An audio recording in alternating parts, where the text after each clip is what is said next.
Oktyabrın 4-də baş verən hadisələrlə bağlı daha bir nəfər saxlanılıb. Daxili İşlər Nazirliyindən verilən məlumata görə o 1987-ci il təvəllüdlüdür. Digər təfərrüatlar hələlik məlum deyil. Dünən isə 8 nəfər saxlanılıb. Ümumilikdə 45 nəfər saxlanılıb. 4-ü gizlənir. Daxili İşlər Nazirinin müavini bildirib ki, cinayət törədən digər şəxslərin müəyyən edilərək cinayət məsuliyyətinə cəlb edilməsi istiqamətində əməliyyat axtarış tədbirləri davam etdirilir. İdarədən bildirirlər ki, müxtəlif kivlərdə yayılan video müşahidə materiallarının və görüntülərin dekodlanmasına əsasən təqsirləndirilən şəxslərdən bəziləri hüquq mühafizə orqanlarının əməkdaşlarına şifahi və fiziki təzyiq göstərib. Polis əməkdaşlarına müxtəlif ağır əşyalar və daşlar atıblar. Bundan əlavə onlar Gürcüstan prezidentinin sarayına soxulmağa cəhd göstəriblər. Bu zaman sarayın həyətinin hasarlarına ziyan vurublar. Xatırladaq ki, faktla bağlı Gürcüstan Cinayət Məcəlləsinin 187, 222, 225 və 317-ci maddələri ilə istintaq aparılır. Saxlanılanların bəziləri Dixomi və Zahesi müvəqqəti saxlama mərkəzindədir. Onlar ittihamların rəsmi təqdimatını və məhkəmə prosesini gözləyirlər. Vəkillər yavaş-yavaş məhbusları təmsil etmək üçün binaya daxil olurlar. Şalva Papaşvili 4 oktyabr hadisələrinə görə mitinqdə iştirak edən siyasətçilər və insanlardan başqa kənar aktorları da məsuliyyət daşıyır. Onun sözlərinə görə, əgər qvardiya tərəfindən verilən və alınan dəstək, maliyyə və təşkilatlanma olmasaydı, oktyabrın 4-də heç bir zorakılıq və prezident sarayına basqın etmək cəhdi olmazdı. Baş verən hadisələrlə bağlı məsuliyyətin qiymətləndirilməsi digər siyasi partiyalarda da aparılır. Şalva Papaşvili 4 oktyabr hadisələri ilə bağlı qərb tərəfdaşlarının bəyanatlarını da təndiq edib. Onun sözlərinə görə zorakılıq pislənir və hazırda səslənən şərhlər Gürcü xalqına və onun hökumətinə qarşı şifahi hücumların nümunəsidir və buna son qoyulmalıdır. Gürcü arzusu məhkum Ziya Mağlobelinin Dünya Mətbuat Azadlığı Qəhrəmanı mükafatının verilməsinə cavab verir.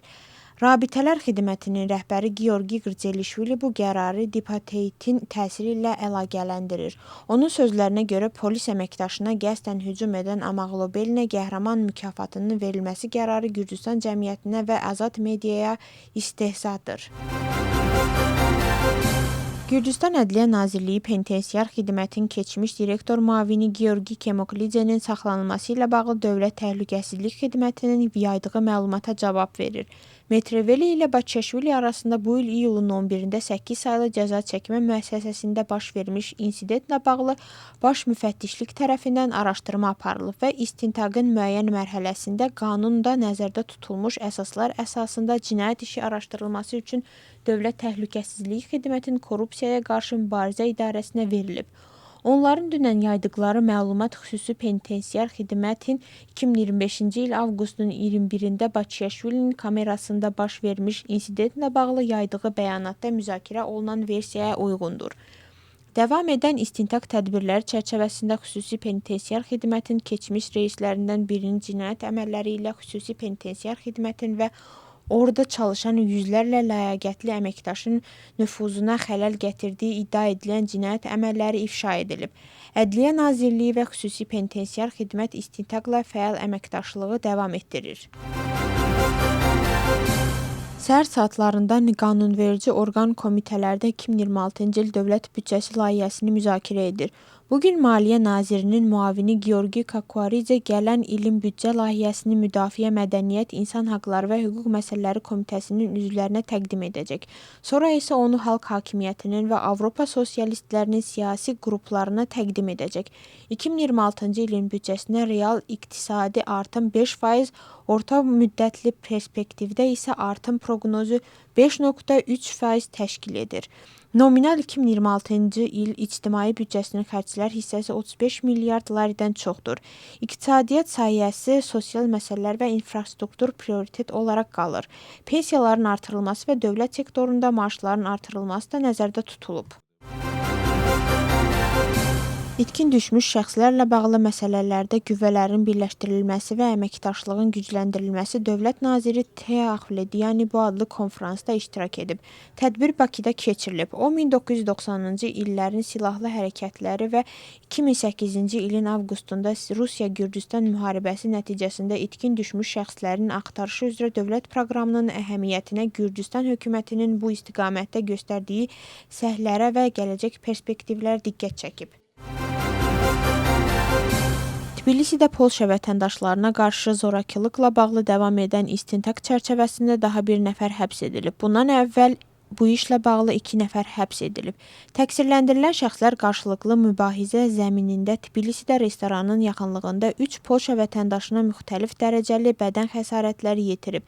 Fiziki qarşıdurma zamanı onlardan biri onlara küt alətlə fiziki təzyiq göstərib. Faktla bağlı Cinayət Məcəlləsinin 126-cı maddəsinin 1-ci hissəsi ilə araşdırma aparılır. Əvvəllər qanunsuz olaraq küllü miqdarda narkotik vasitələrin əldə edilməsi və saxlanılması və tərkibində narkotik tərkibli bitkinin qanunsuz əkilməsi və becərilməsi ilə bağlı məhkum olmuş 2 nəfər Qaxetidə həbs edilib. Onların yaşayış binalarına, yardımçı anbar otaqlarına və həyət yanı sahələrə baxış nəticəsində həddindən artıq küllü miqdarda narkotik vasitəsi olan marixuana və tərkibində narkotik vasitəsi olan çətənə bitkisi maddi sübut kimi götürülüb. Cinayətlər 20 ilədək və ya ömürlük həbsi nəzərdə tutur. Ölkə üzrə mövsumi qripə qarşı peyvəndlərə başlanılıb. Peyvənd etmək istəyən hər kəs bunu edə bilər. Əvvəlki illərdə dövlət ilk mərhələdə yalnız risk qrupları üçün qrip peyvəndini maliyyələşdirirdi və yalnız bu mərhələdən sonra bu proses bütün arzu edənlərin üzünə açıldı. Bu il ilk dəfə olaraq bu təcrübə dəyişib və qripə qarşı peyvənd ilk mərhələdə bütün vətəndaşlar üçün əlçatan olub. Gürcüstan Beynəlxalq Səhiyyə Təşkilatının tövsiyə etdiyi peyvəndlərdən biri olan 200 min doza Fransa istehsalı olan 4 komponentli vaksin alıb. Peyvənd qrip mövsümündə dövriyyəyə buraxılması gözlənilən ştamlara uyğunlaşdırılıb.